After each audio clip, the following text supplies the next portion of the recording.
CPI party ఆధ్వర్యంలో కేంద్ర ప్రభుత్వ విధానాలకు నిరసనగా మార్పు రావాలి అనే నినాదంతో సెప్టెంబర్ 1వ తేదీన చలో ఢిల్లీ అనే కార్యక్రమంలో భాగంగా ఆదివారం రాజధాని ప్రాంతంలోని రాయపూడి బోరుపాలెం గ్రామాల్లో పాదయాత్ర చేస్తూ సిపిఐ నాయకులు కావుతు ఈశ్వరరావు, తోకల అనురాధ సిటీ న్యూస్తో మాట్లాడారు. ఇంకా ఈ కార్యక్రమంలో సిపిఐ తాడికొండ నియోజకవర్గం కార్యదర్శి ముప్పాల శివశంకర్రావు, ఖమ్మంపాటి దేవునిదయ, షేక్ నాగుల్ మీరా, తోకల జయమ్మ, తోకల ఏడుకొండలు, సానం సుజాత, గడ్డం కృష్ణ, దాసరి ఫ్రాన్సిస్, తోకల పావులమ్మ, చింతిరాల గాంధీ, తురక రత్నరాజు, కొరగంటి దినేష్ తదితరులు పాల్గొన్నారు.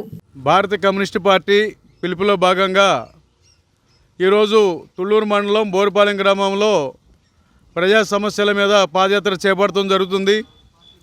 కేంద్రంలో బీజేపీ ప్రభుత్వం మేము అధికారంలోకి వస్తే సంక్షేమం, అభివృద్ధి, నిరుద్యోగులకు ఉపాధి అవకాశాలు కల్పిస్తామని మరి హామీలు ఇచ్చి నేడు అధికారంలోకి వచ్చి 12 సంవత్సరాలు అయినప్పటికీ ఏ ఒక్క హామీని అమలు చేయకుండా కేంద్ర ప్రభుత్వం ప్రజల ఓట్లతో అధికారంలోకి వచ్చి ప్రజలకు ఇచ్చిన హామీలను అమలు చేయకుండా ప్రజలను మోసం చేసే పద్ధతిలో కేంద్ర ప్రభుత్వం పాలన సాగిస్తుంది.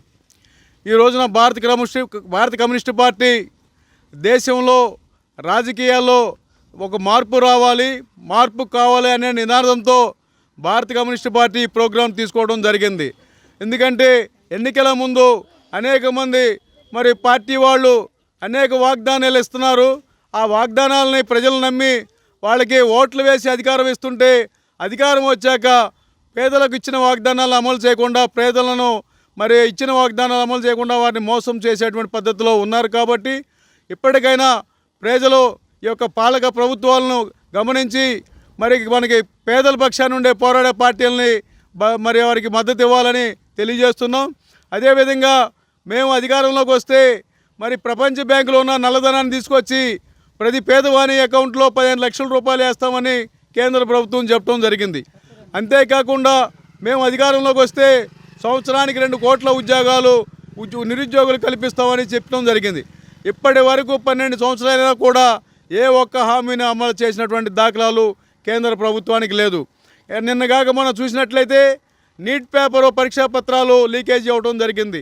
ఆ లీకేజీ కారణంగా విద్యార్థులు ఎంతో కష్టపడి ప్రయాసపడి పరీక్షలు రాస్తే ఆ పరీక్షలు మరి రద్దు చేస్తే ఈ రోజున ఆ పిల్లలు చాలామంది ఆత్మహత్యలు చేసుకోవడం జరిగింది.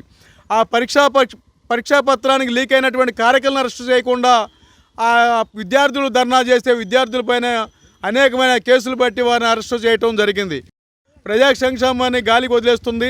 ఇకనైనా కేంద్ర ప్రభుత్వం ఇచ్చిన హామీలను అమలు చేసి పేదలకు న్యాయం చేయాలని తెలియజేస్తున్నాం.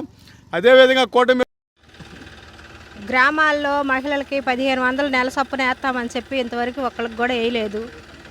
ఈ ప్రభుత్వానికి, ఈ మోదీ ప్రభుత్వానికి మనం ఏం చెప్పినా వినపడదు. వాళ్ళు చేసే పనులే వాళ్ళు చేస్తున్నారు. మనం చెప్పింది ఏది వాళ్ళకి ధోరణిలోకి వెళ్తలేదు. ఇది వాళ్ళ ధోరణిలోకి వెళ్ళేలాగా చేయాలని